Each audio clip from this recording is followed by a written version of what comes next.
I'd like to welcome to the podcast a special guest, Katie Green from the Imagination Museum. And I met Katie a couple of years ago when she was at the very beginning of her Mayflower related project. So welcome to the podcast, Katie, and let's dive into everything Mayflower.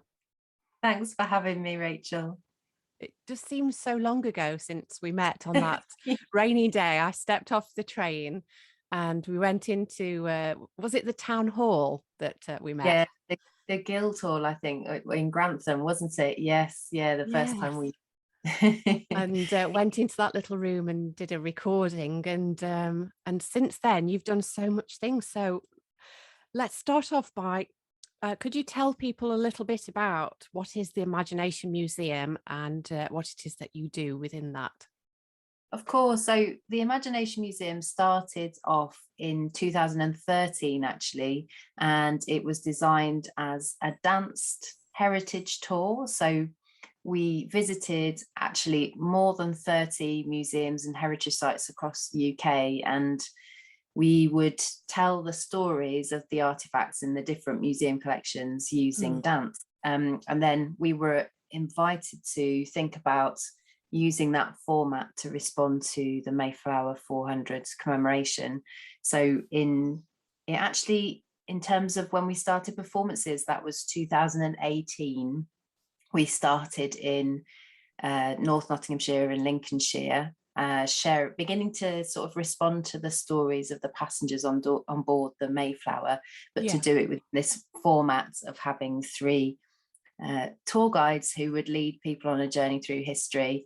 And the projects actually approximately followed the journey of some of the people who were involved in the story. And we were working in the area around Southampton. So we were working with some of the Hampshire Cultural Trust venues. And then in July this year, we finished the project in Plymouth. So they're setting off their final setting off point. So yeah, we've been developing the project during our journey in response to the stories of lots of different people who we've met, and we've sort of reflected on what it means to people today, I guess.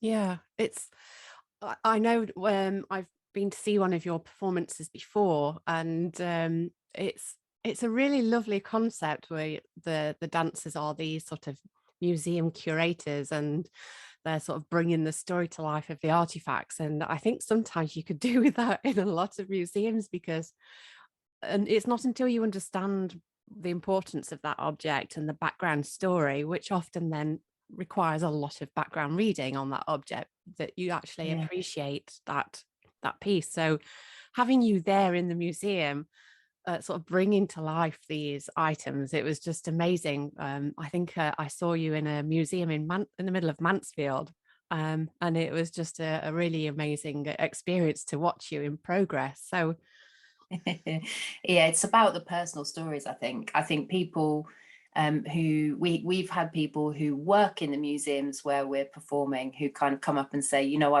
I've told this story countless times to visitors, but until I saw someone moving in response to this particular story or particular artifact, I hadn't really thought of it in that way. There's something personal about it. It reminds you that things in museums were once owned by people, or or lost, or they've all arrived in those places for a reason.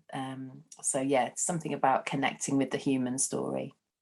And so when you're approaching these stories and as a team of dancers to sort of react to that story, you know, what's your kind of first step? Because it's a very different art form for me and it's something that fascinates me, but I just wouldn't know where you would start turning that kind of story into dance movement. So where do you begin? Yeah, I mean, there's a lot of research that happens right in the beginning. And when we first developed the model, the Imagination Museum model, we worked with a lot of children, in fact, children in a kind of steering group in schools across Lincoln, because we were working with the Collection Museum in Lincoln to begin with. And we just asked them what they found most engaging about museums. And I'd done quite a lot of research with the writer of the piece, Anna Selby, who's been with us throughout the whole journey of the work, sort of trying to find the most engaging elements of the story. Also I work with a dramaturg called Tom Cornford, who helps me to kind of hone in on what's most important.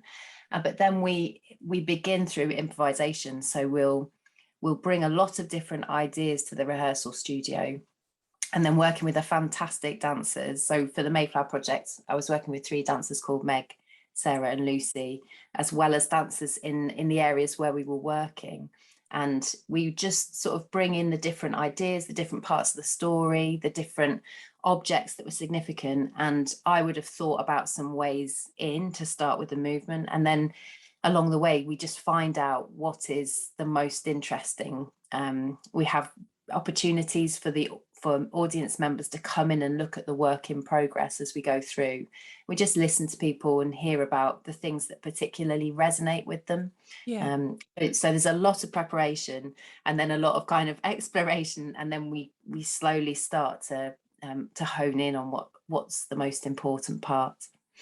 Right, I see. Because when you asked me to come and visit you in Grantham, we just sat in the room with a coffee, and you just started recording our conversation, and so had you replicated that with lots of other different people, those informal chats to capture the stories first? Well, so with the Mayflower project, it was the first time that in any major way I had been drawing on the kind of the testimony, the experiences of people living in those areas. So I think you were one of the first people I was trying it out with. Right. I did do that. I had interviews with lots of people, and in fact, throughout now it's been 3 years of delivering the project because of the pandemic. We did meet and speak to and record the conversations with a lot of different people of different ages, different backgrounds from across the places where we were working. So we have done a lot of that, but I feel like the conversations are always different. They're never replicated in the sense that I'm asking the same questions. It's about kind of finding what's the most again, I feel like I'm repeating myself, but what means something to people, and just enabling people to kind of tell their particular story and get their perspective across. But it's a beautiful way of working, and I think it really connects with the audience as well when they hear other voices sort of telling their stories. People always comment on the fact that they really enjoy that part of the performance. Right. And that, well, let's have a listen. I understand that you've got some sound clips for us. Yes, so just a few kind of bits and pieces from from across the 3 years of the project. I think we're going to listen to a piece which was really sort of the starting point, was hearing from people about the journeys that they had taken in their lives and their sort of initial reflections on those journeys in relation to the story of the passengers on board the Mayflower, and then kind of digging a bit deeper into people's personal connection with those stories by just asking them if they had to leave, if they were told very suddenly that they had to leave, what would they take with them? If they only had one bag, what kinds of things would they put in it? And in their hurry to leave, what would they miss the most about what they were leaving behind? Yeah. So let's take a listen. That was just, such an incredible journey, to do that. And so as I've become more and more involved in Mayflower, I really wanted to get a sense of what it felt like to just say goodbye to the people that you love and go off on this journey, and for them as well not to know what's happening to you until you've landed.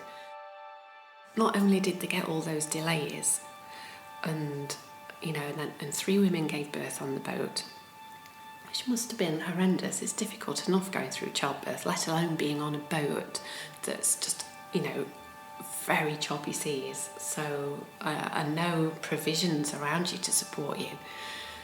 But then when they get there, being anchored at Provincetown for months and months while they try and find somewhere to live, I think it was 2 months until they actually started building the first dwelling. So, and then all the people started getting sick and they were running out of provisions. And, you know, it's, if they survived that crossing and that first year, you know, the people who survived into that second year must have, they must have felt, I don't know, it's hard to imagine how they must have felt, you know, to go through all that hardship.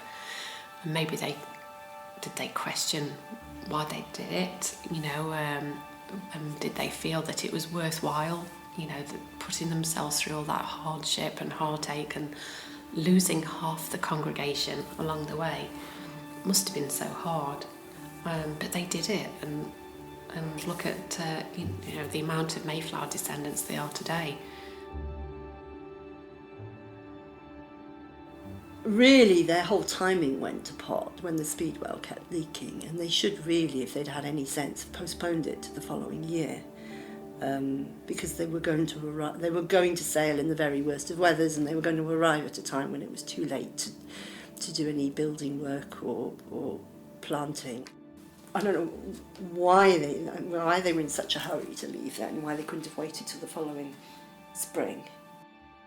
And then obviously they made this horrendous journey in cramped conditions. But then when they arrived, and it got worse from when they arrived. You know, they started becoming sick, they didn't have enough food, they had nowhere to land, etc. And they lost roughly 40% of the people on board. At least when I was travelling, I knew that when I arrived, you know, most of the places I've ever been, there will be supermarkets, there will be hospitals, there will be doctors and dentists, you know, there will be... And then I found a passage that William Bradford had wrote about the difficulties of leaving people behind, but almost confirming why they should do it. And it was a beautiful passage, and I read that and I wrote it in my diary, and I just thought, okay, if they could do that, I can do it. So, Katie, we've just heard a little introduction about the Mayflower and about the travellers, the speedwell. Why did they leave at that time? So when you was listening back and putting all these pieces together, so what kind of things were coming out from these stories that enabled you to then filter that into the dance and movement? Well, a lot of the material that we collected went into the section of the piece which was really about motivations and people's motivations for going, because you know, there's only as you know, there's only the kind of the one account from William Bradford, which came later, documenting the journey, and the contemporary account is therefore largely missing. And there are lots of people on board who we don't know why they went, really. We can make a best guess. And I was working with you know, really exceptionally gifted people like Joe Loosemore and Anna Scott, who knew lots more about the stories than I did.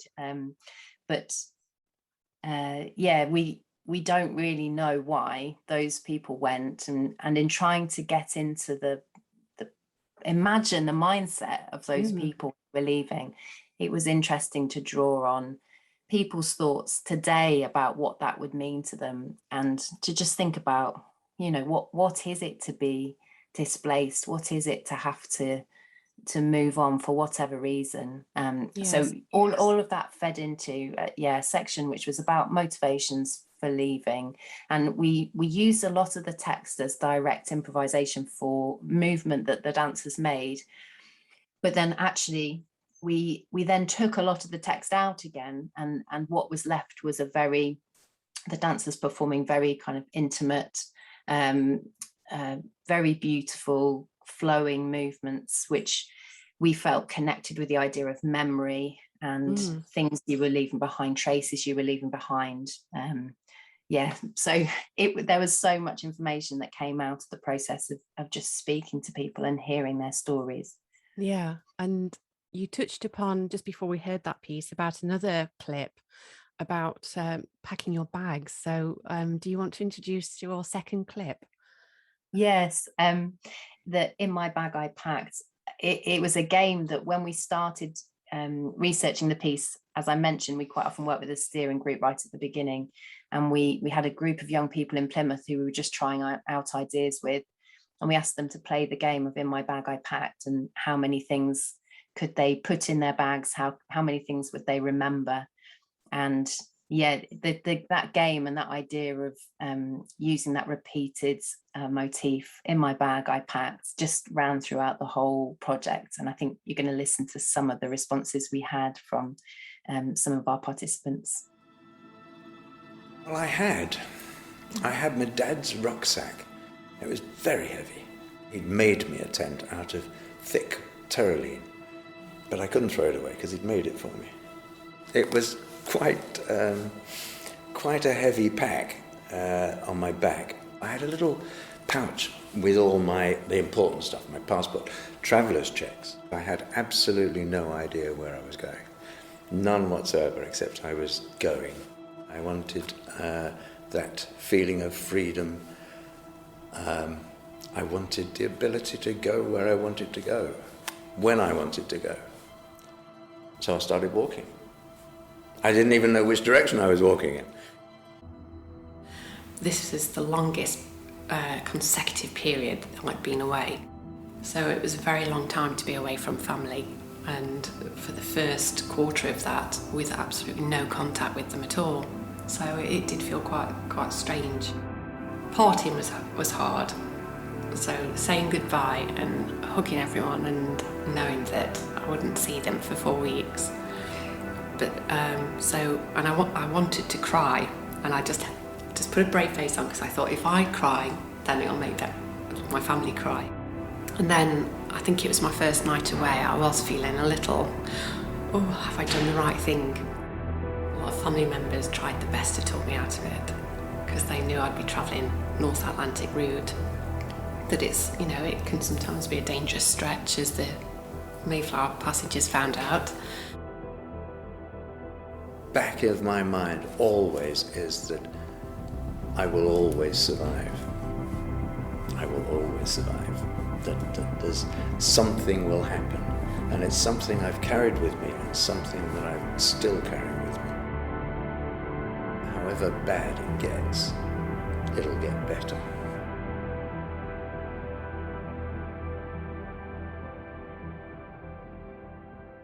Well, I just love that the gentleman who describes his heavy sort of canvas bag that his dad made. You can almost feel the weight, can't you, putting it on your back. And Yeah. the way how he describes it, it really does bring it to life. Yeah, Michael has a wonderful storytelling voice as well. And it just really sets the scene, doesn't it? And makes you think about, what do you put in your bag, what do you leave behind, and it really makes you think about, if you had to make that choice, what would you do with all your belongings you've collected throughout your lifetime? Yeah, and I think it felt important that some of the young people we were working with, for whom, when you ask them what things they take in their bag, they quite often think of technology, and you sort of try and get past that and say, yeah, but what if you couldn't, you can't take a phone charger, you can't plug anything in. So these things are not going to last. The battery is going to run out, and trying to just dig a bit deeper. And when they hear the account of someone who's, really had to go through that experience of sorting through their life and the different phases of their life, and just getting down to the things that are most precious, really most precious.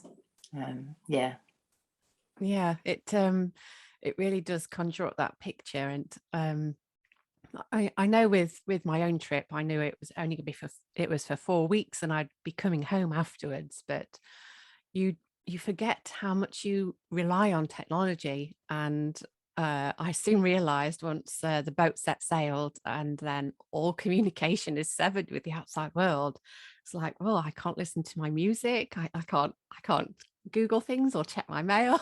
I'd only downloaded a handful of songs on my phone. So when I knew that I was going to be working for a lot of the time on the boat on some macrame panels, and I like to listen to music when I was working. So I just ended up having the same 3 albums on rotation because that's all I'd got. Yeah. I was talking to someone the other day about how, in times before the internet was so easily accessible, people kept diaries and people read, people did such different things to what they would do now to wind down. It's very interesting. Yeah. Yeah. I'm not usually a diary person, and but I thought for this journey I'm going to make a diary, and I tried to read William Bradford's accounts almost in real time, so that after I'd been on board for so many days, I'd read and find out what was happening to them and looking at similarities and put it all in my diary. And it's so handy because I read it now and I was like, oh, I've completely forgot about that. And oh yeah, I remember that now. It's like, why don't we diary all the time? Because we forget about this. But I think, yeah, you're right. We have too much technology to fill our time. Different ways of remembering. Yeah, I do like the process. I've been doing it a bit recently of going back through the early rehearsal footage, for example. You can see where the starting points of the story were. It's nice to look back, but you had such an amazing experience of kind of being able to follow that physical and emotional journey. In obviously you couldn't do it in exactly the same way as 400 years ago, but just to be able to get as close to replicating that journey as possible was really interesting to hear about. Yeah, and the heartache. I it was so raw. I'd sort of built myself up for this amount of time that I'd have no contact, and I was right. Okay, the reward will be when we pull into the port in Canada, that then I'll be able to pick up some Wi-Fi and I'll be able to phone home. But then we were delayed and we were just sat in port for hours. So that by the time we actually got onto dry land and I got somewhere with internet, it was far too late. And I kind of realized that I'd missed my window to call home, and it was like the weight of the world had just fallen on me, and I just took myself away to a quiet area of the boat and just sat and cried, because I was like, that was my reward, to phone home, and it's gone, and it's gonna have to wait till the next day. But then to think about the travelers from the Mayflower story, but then of today as well, of people that are displaced, to not being able to contact family and go, I'm here, I'm okay, I've arrived, I'm okay, I'm well, and waiting for that call. It just must be absolutely terrible. You can't even imagine it, can you? Can't even imagine. And that kind of first point of arrival is somehow it must be so powerful, arriving in a new place, but at the same time having that sense of what you've left behind, and just how long it's going to take to kind of be in a position to really be strong enough to reconnect. And you had that happen in a particular way for you, and just having that opportunity to connect snatched away from you, and how emotional that was. And we're just talking about completely different scales of time for people for whom that's a reality, that they just you have to commit to such a lengthy process of moving to a new place and settling, as the Mayflower passengers experience themselves as well. Yeah. So I can, from listening to these pieces, I can start to see now how those sort of raw emotions, those narratives, those stories can really help paint a picture in your mind that then you can express that through dance, and then working with the young people. So I can start to see how how your creative journey is developed. So when do you, I know as an artist myself, I never know when to stop. So it's usually when the deadline's looming and I'm like, right now I really have to stop. So, with dance, do you ever come to a point where you feel, right, okay, it's finished, or is it being tweaked all the time? What's your creative process? It's definitely being tweaked all the time. And I think that the brilliant people that I work with are just they're so patient with me, always coming into the room, even after a performance and saying, oh, could we just change, could we just change that part?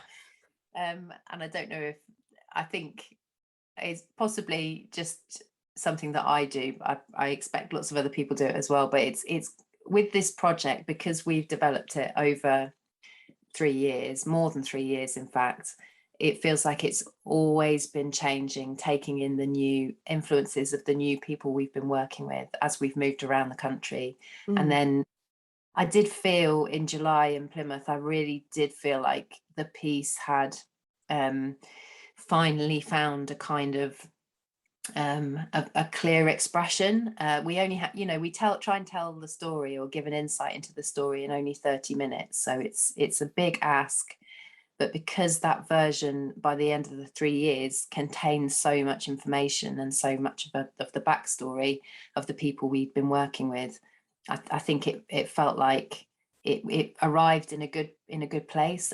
One of the good things, there were lots of bad things that happened as a result of the pandemic and the impact it had on the project, but one of the good things that happened was we did have to adapt our community engagement element. And whereas in Nottinghamshire and Lincolnshire we had these kind of final performances involving massive community casts of local people, we instead made films for Hampshire and for Plymouth, and those films are lasting. They are things that the people involved in them will look back on, and we're going to hopefully find some new ways to share those online and with our partner venues over the coming months. So I think the Imagination Museum, as in the piece, the tour guides, I feel like we can never stop, because there are so many new stories to learn from. But yeah, it was nice to find a place of somehow settling when we arrived in our final destination in July.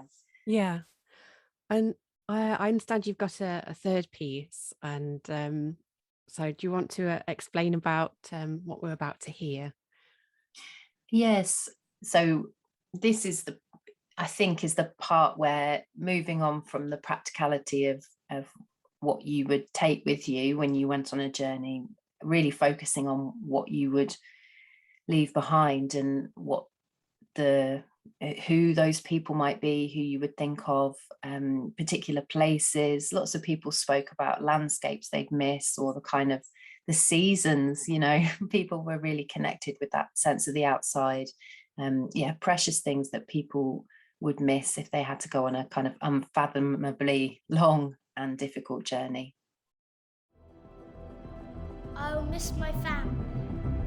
I will miss my bed. I will miss my pets. I will miss my friends. I'll miss my house. I will miss books. I will miss family. What would you miss the most? I carried your letter. The memory of you and the memory of who I was before. And I carried the picture of you. Always.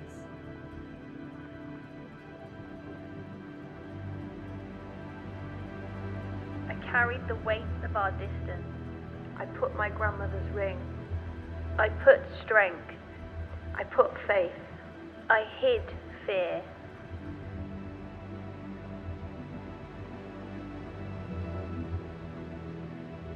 I put strength. I put faith. I hid fear. I love the way that you've blended all of those voices together, and little bits overlap as well, and the soundscapes.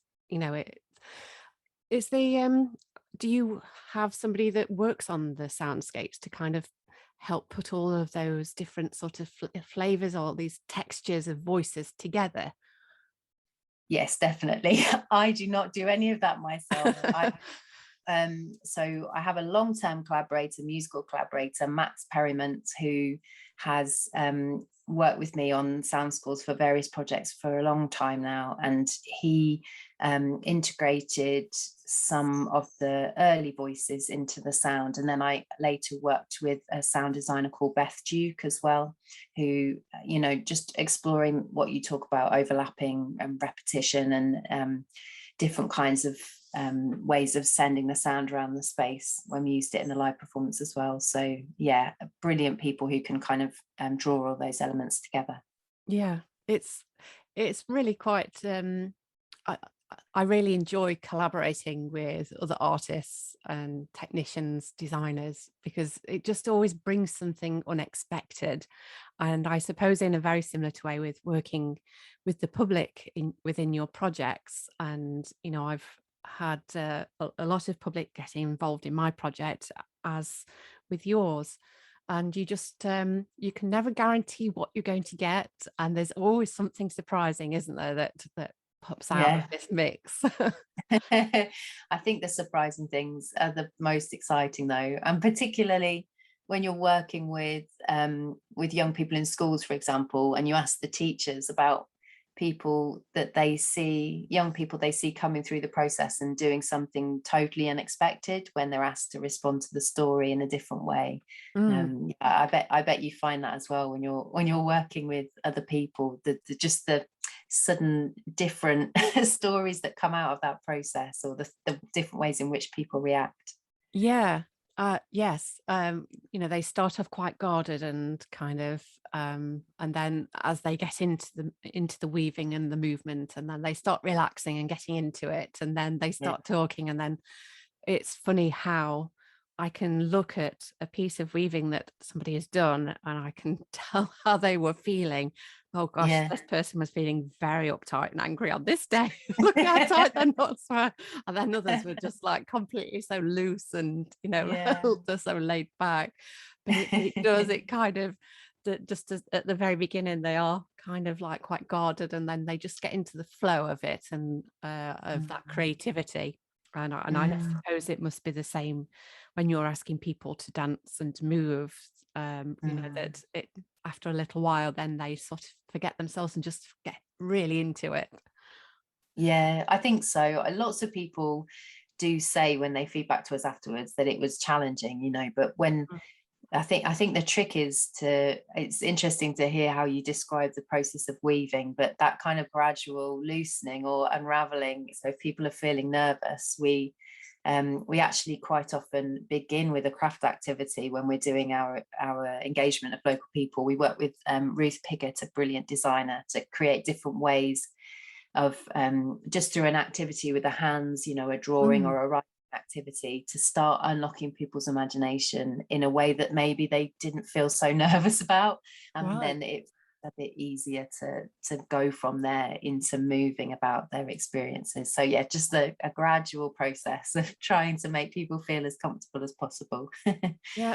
Gosh, I never knew that. Well, I've kind of discovered that there's a lot of similarities within the our two different art forms, the way that you approach it, the history, the trying, the trial and error, the collaboration, the community participation, and there's sometimes unknowing of what the final result will be. And I don't know about you, but it's been quite unusual to do a project for so long. I think I've been working on mine for about 3 or 4 years as well.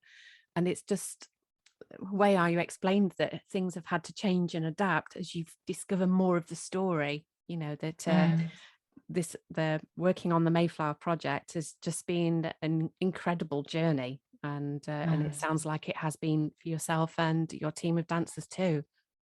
Yeah, absolutely. And because of the experience we've been through, and you know, those experiences of isolation, for example, that we've had, I feel like that's actually unlocked something different in terms of our connection with the story of the passengers on board for so many days, and just being removed from their loved ones. It's kind of given a different kind of, it is different, of course, our experience, but there are different kinds of poignancy to it. So yeah, it also just being in the room together after so long in lockdown with the dancers has just been amazing to have that opportunity to just be with other people safely, of course. But Gosh, well, this has just been such a really delightful chat, Katie. I've really enjoyed it. And before we end and listen to your final clip, if people want to find out more about the Imagination Museum, could you point them in some directions? Yeah, so to find out more about that project particularly, you can go to www.imaginationmuseum.co.uk.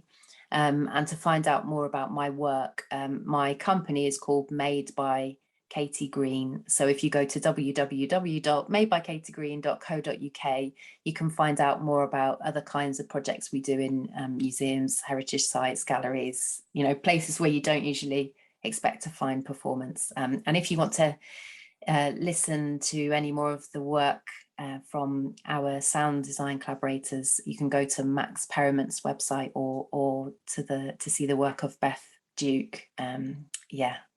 There are lots of different places you can go to find out more. That's excellent. Well, thank you so much, Katie, for being my guest. And I'll hand over to you to introduce your final piece. Yeah, so I think the last piece that we're going to hear, Max was really trying to draw out universal ideas, themes around people's motivations for doing what they do, and ideas around survival, determination, things that really connect us and make this a kind of shared human experience that we're going through.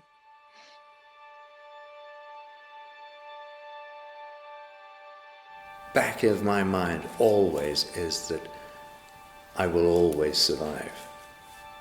I will always survive. That there's something will happen, and it's something I've carried with me and something that I still carry with me. However bad it gets, it'll get better. But it makes you very capable with dealing with things. When you travel a lot and you're on your own, you develop a sense of which people are trustworthy or not. Ja, Rachel, mit uns könnte man auswandern. And that means with us, you could emigrate.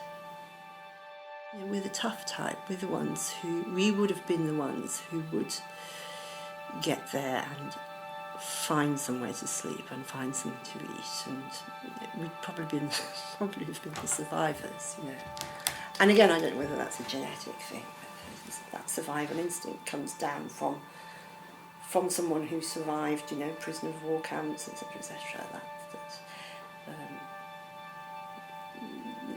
it's just in you that whatever happens, I'm going to make this work. If I can do that, what's next? I always know that it passes, and I can look, and history will tell you that everything moves on and everything passes.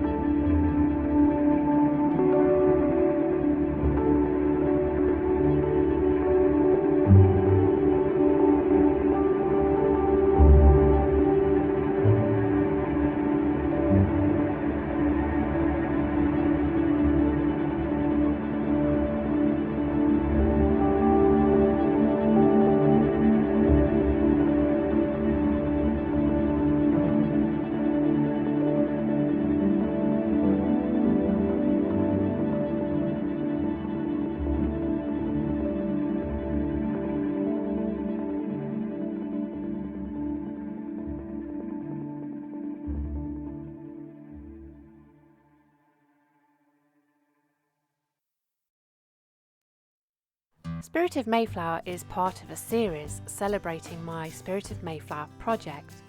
You can get involved in lots of ways. You can take a look at some of the movies and pictures I took on my journey by heading to the Rachel Carter Sculpture Facebook page. You can also head to my website at www.rachelcarter.co.uk, and there you'll be able to view some of the sculptures I make, treat yourself to a limited edition Pilgrim Woman sculpture, or take a look at some of the online tutorials. On the tide, with a cargo full of hopes and dreams and 100 souls in inside. We're crossing the great ocean, we're riding on the tide, with a cargo full of hopes and dreams and 100 souls inside.